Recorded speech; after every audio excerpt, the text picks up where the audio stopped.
आपने एग्ज़ाम से पहले लॉ की किताबें खरीदी 4 से 5 और जब आप किताब पढ़ने बैठे तो आपने देखा कि किताबों में कुछ पेजेस मिसिंग हैं या फिर मिसप्रिंट है। आप शॉप पे वापस गए, उस किताब को वापस करने पर शॉप वाले ने वापस करने से मना कर दिया। तो उपभोक्ता के तौर पे आपके अधिकारों का हनन हो गया। Hello students, welcome back to my audio class. और आज की क्लास है लॉ ऑफ टॉर्ट का बहुत ही इंपॉर्टेंट टॉपिक, उपभोक्ता संरक्षण अधिनियम 2019 के बारे में। लेकिन यहाँ पे हम संरक्षण अधिनियम के बारे में नहीं, बल्कि आपके अधिकारों के संरक्षण के लिए कौन कौन से आयोग बनाए गए हैं स्टेप बाय। जिला आयोग, राज्य आयोग, केंद्रीय आयोग, और केंद्रीय आयोग के बाद आप कहाँ जा सकते हैं, इन आयोग को किस प्रकार से किस धारा के तहत गठन किया गया है, क्या इसकी सदस्यता है, कैसे नियुक्ति होती है, इनका क्षेत्राधिकार क्या है और ये कैसे काम करता है, ये सारे सवालों का जवाब आपको इसमें फैक्ट और कंसेप्ट के साथ मिल जाएगा। तो शुरुआत फैक्ट से ही करते हैं। आपको इसमें सबसे पहले लिखना है कि उपभोक्ता संरक्षण अधिनियम 2019 की धारा 28 में दिया गया है जिला उपभोक्ता विवाद आयोग, इसकी स्थापना और संरचना के बारे में दिया गया। अब जिला आयोग की स्थापना तो धारा 28 में दिया गया है, लेकिन इसमें धारा 28 के ही 2 में कहा गया कि इसका एक अध्यक्ष होगा और इसमें सदस्य कम से कम 2 जरूर होने चाहिए, जो अध्यक्ष के अलावा होंगे और जो केंद्रीय सरकार के सहमति से ही होंगे।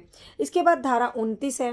धारा 29 कहता है कि जो जिला आयोग है उसकी अर्हता, योग्यता क्या होगी, नियुक्ति की प्रक्रिया क्या होगी, उनकी पद की अवधि क्या होगी, वो त्याग पद से कैसे हट सकते हैं, ये सारी चीज़ें धारा 29 में कही गई हैं। धारा 30 में उनकी सेवा और शर्तें बताई गई हैं। धारा 31 में उनकी नियुक्ति का, अध्यक्ष और सदस्यों की नियुक्ति, पदावधि के बारे में दिया गया है। अब ये हमने फैक्ट तो लिख दिया, अब हमको थोड़ा कंसेप्ट समझना है कि जिला आयोग का क्षेत्राधिकार या जिला आयोग काम कैसे करता है। तो इसके लिए आपको एक दृश्य सोचना पड़ेगा। दृश्य क्या है कि आपने एक सामान खरीदा, सपोज करिए आपने कोई मोबाइल ही खरीदा है, वो 50,000 का है।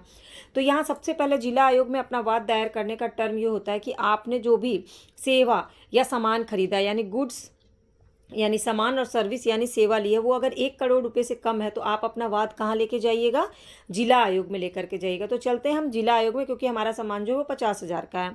हमने जो भी सामान खरीदा 50,000 का, और जब हम सामान यूज़ करने गए तो हमारे साथ फ्रॉड हो गया। अब हम पहुँचे जिला आयोग के पास।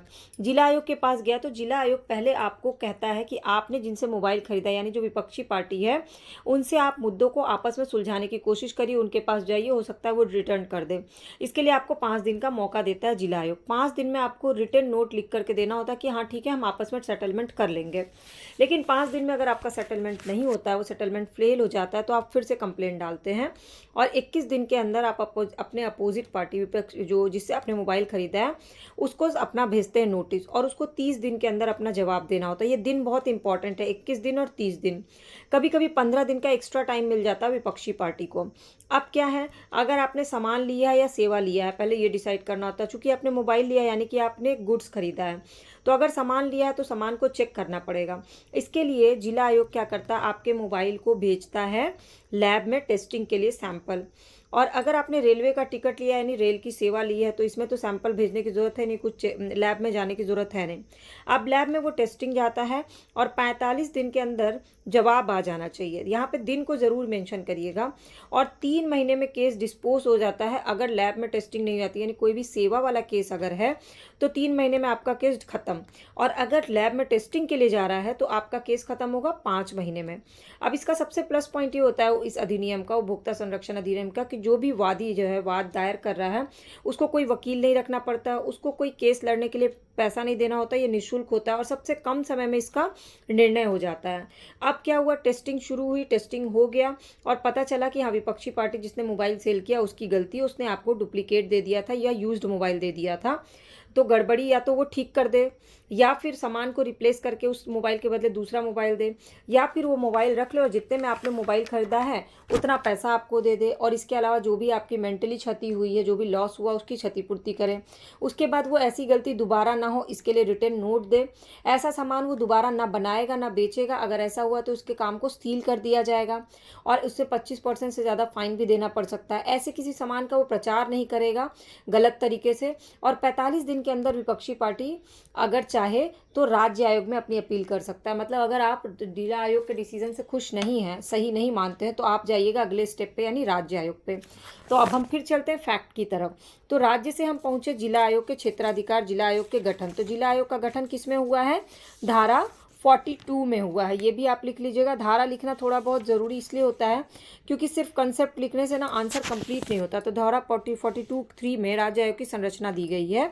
इसमें भी सेम वही है कि एक अध्यक्ष होता है, लेकिन कम से कम सदस्य जो होते हैं ना वो 4 होने चाहिए, और वो भी केंद्रीय सरकार की परामर्श से। इसके अलावा 43 में दिया हुआ राज्य आयोग के अध्यक्ष और सदस्यों की योग्यताएं। 44 में दिया हुआ है अध्यक्ष और सदस्यों का वेतन भत्ता और उनकी सेवा शर्तें। 45 में दिया है उनका अध्यक्ष कोई व्यक्ति उनके कार्यकाल पे ना होने पर क्या कौन पद धारण करेगा। 46 में दिया हुआ उसके अधिकारियों और कर्मचारियों के बारे में। अब हम मुद्दे पे आते हैं कि राज्य आयोग कैसे काम करता है, उसका क्षेत्राधिकार क्या है। तो 47 धारा 47 में इसके क्षेत्राधिकार दिए गए हैं। पहला है आर्थिक क्षेत्राधिकार, यानी कि जो 1 करोड़ से 10 करोड़ तक का मुद्दा होगा वही जो है वो राज्य आयोग में जा सकता है। अगर आपने कोई सर्विस या कोई भी सामान खरीदा है जो 1 करोड़ से 10 करोड़ के मूल्य का है, तो आप कहाँ जाओगे? राज्य आयोग के पास जाओगे वाद दायर करने के लिए। दूसरा होता है स्थानीय अधिकारिता, उसकी होती है। स्थानीय अधिकारिता में क्या होता है उसको कि जहाँ आप वास करते हैं, जहाँ आप रहते हैं, उसी राज्य में अपना वाद दायर करिएगा। तीसरा होता है अपीलीय अधिकारिता। अपीलीय अधिकारिता में जो अपील होती है दिन उसका फिक्स होता है 15 दिन, फिर 45 दिन की अवधि में आपको सब कुछ कर लेना होता है। अवधि समाप्त हो गई अगर, तो फिर क्या हो जाएगा? ये अपील फिर से करना पड़ेगा। ये होता है अपीलीय अधिकारिता। उसके बाद होता है पुनरीक्षण अधिकारिता। तो पुनरीक्षण की शक्ति किसको है? राज्य आयोग को दी गई है। और उसके बाद है फिर मामलों का अंतरण की शक्ति, power of transfer of cases. अगर तब भी नहीं हुआ तो आप केस को क्या कर सकते हैं? ट्रांसफ़र कर सकते हैं, और राज्य आयोग से ट्रांसफ़र करके कहाँ जाएगा? केंद्रीय आयोग में जाएगा। तो सेम इसी तरह से आपको बस सारी चीज़ें वही है, बस आपका एक या दो चीज़ चेंज हुआ। 1 करोड़ से 10 करोड़ तक का मामला होना चाहिए गुड्स और सर्विस का, और इसमें 2 सदस्य की जगह 4 सदस्य होते हैं। बाकी आपका प्रोसीजर सेम है जैसा कि जिला आयोग में था। अगर राज्य आयोग से अंडर से सहमत नहीं है तो 30 दिन में आप कहाँ जाइएगा? केंद्रीय आयोग में। जबकि जिला आयोग में क्या था? 45 दिन के अंदर राज्य आयोग में जाते हैं, जबकि यहाँ पर आप 30 दिन के अंदर आपको केंद्रीय आयोग में जाके अपनी अपील कर देनी है ना। 3 महीने में केस बंद करना होता है। ठीक है, अब हम चलते हैं केंद्रीय आयोग। तो केंद्रीय आयोग भी सेम वैसे ही है। इसमें भी एक अध्यक्ष होता है और कम से कम 4 सदस्य होते हैं। इसमें भी राज्य आयोग से आए हुए भी केस होते हैं, लेकिन इसमें अमाउंट जो होता है ना वो 10 करोड़ से ऊपर का सामान ले या 10 करोड़ से ऊपर की सर्विस लें, यही होते हैं। अब बहुत लोगों का सवाल ये होगा कि अगर केंद्रीय आयोग में भी केस का निपटारा ना हो पाए तो फिर कहाँ जाएंगे? तो जाते हैं सुप्रीम कोर्ट में। और केंद्रीय आयोग के भी जो क्षेत्राधिकार होते हैं वो भी ऐसे ही होते हैं। तो केंद्रीय आयोग दिया गया है धारा 54 में। राष्ट्रीय आयोग की संरचना दी गई, जिसको राष्ट्रीय आयोग केंद्रीय आयोग भी बोलते हैं। और इसके बाद यही धाराएं कंटिन्यू होती हैं। फिर 56 से है, और 58 में दिया गया है इसकी अधिकारिता के बारे में। इसकी भी अधिकारिता वैसी ही है, आर्थिक अधिकारिता, अपीलीय अधिकारिता, प्रादेशिक अधिकारिता और पुनरीक्षण की अधिकारिता। आर्थिक अधिकारिता में कितने तक का मूल्य होगा आपको नीचे कमेंट करके बताना, मैंने अभी अभी आपको बताया है। खैर फिर से बता देती हूँ, 10 करोड़ से अधिक वाला जो भी मामला होगा वो आर्थिक अधिकारिता में होगा। अपीलीय अधिकारिता में क्या होगा कि राज्य आयोग से अपील करके केसेस कहाँ आते हैं? राष्ट्रीय आयोग में आ जाते हैं। और इसके बाद तीसरे नंबर पे कौन सी अधिकारिता आती है? प्रादेशिक अधिकारिता, अपने प्रदेश का। मतलब राष्ट्रीय आयोग की अधिकारिता का विस्तार पूरे भारत में, यानी पूरे भारत के विवाद की सुनवाई यहाँ हो सकती है। इसका प्रादेशिक अधिकारिता जो है वो बहुत वास्ट है। और पुनरीक्षण अधिकारिता मतलब रिविजनल जुडिडिक्शन, इसमें राष्ट्रीय आयोग ऐसे अधिकारिता का प्रयोग करता है जो जिसके अधिकारिता का प्रयोग करने में असफल हो, और राष्ट्रीय आयोग की अधिकारिता शक्ति प्राधिकार का प्रयोग उसके न्यायपीठों द्वारा ही किया जा सकता है। इसके बाद राष्ट्रीय आयोग के आदेश के विरुद्ध भी क्या अपील हो सकता है? बिल्कुल हो सकता है। ये धारा 67 में कहा गया है, 67 में, कि आप 30 दिन के अंदर कहाँ जा सकते हैं? सुप्रीम कोर्ट में जा सकते हैं अपने केस को लेकर के। अब इसमें आपको 2-3 केस भी लिखना ज़रूरी है ताकि आपका जो है ना आंसर का वज़न बढ़े। जैसा कि मैं आपको हर बार कहती हूँ, 2-3 केस लिखने से क्या होता है कि आपका आंसर एक कंप्लीट आंसर लगता है। और इसमें केसेस क्या क्या लिखना है थोड़ा सा मैं आपको बता देती हूँ। एक तो लिख लीजिएगा मोहन शर्मा बनाम चंडीगढ़ वाद, जिसमें एक लड़की की शादी होती है और शादी में मेहमानों के लिए 440 रुपये में 5 टोकरी लिम्का लाया जाता है। और लिम्का पीने के बाद मेहमानों को उल्टी होने लगती है और बीमार पड़ जाते हैं। बाद में लैब में निरीक्षण के लिए भेजा जाता है बोतल को जब निरीक्षण किया जाता है तो उसमें कुकुरमुत्ते और कुछ और भी कण पाए जाते हैं। तो जिला आयोग क्या करता है? इसमें लिम्का के मूल्य जितने में खरीदा गया था उसको वापसी करने और साथ ही साथ 200 रुपये का जुर्माना देने का कर लगाता है। तो ये केस कौन सा है? मोहन शर्मा बनाम चंडीगढ़ वाद। दूसरा, सेवा की कमी का भी एक केस लिख दीजिएगा, ये है अल्फा रेडियोज वाद। इसमें जो जिसने वाद दायर किया था उसने एक एयर कंडीशन खरीदा और जब वारंटी का टाइम चल रहा था उसी समय एयर कंडीशन ठीक से नहीं काम कर रहा था, तो ये गया राज्य आयोग, दिल्ली राज्य आयोग के पास, और एसी का जो विक्रेता था उसको एसी की खराबी दूर करने के लिए कहा गया। साथ ही साथ 10,000 रुपये का कर भी लगाया गया, उस पर टैक्स देना पड़ा उसको, जुर्माना। क्यों? क्योंकि इससे क्या हुआ, एसी खरीदने के बाद जो कस्टमर है, जो कंज्यूमर है, उसको बहुत सारी मानसिक चीज़ें भी झेलनी पड़ी, क्योंकि एसी, इतना पैसा लगाने के बाद एसी चल नहीं रहा था, इसलिए उसको वो प्रतिकर देना पड़ गया। अब इसके बाद आप क्या लिख सकते हैं?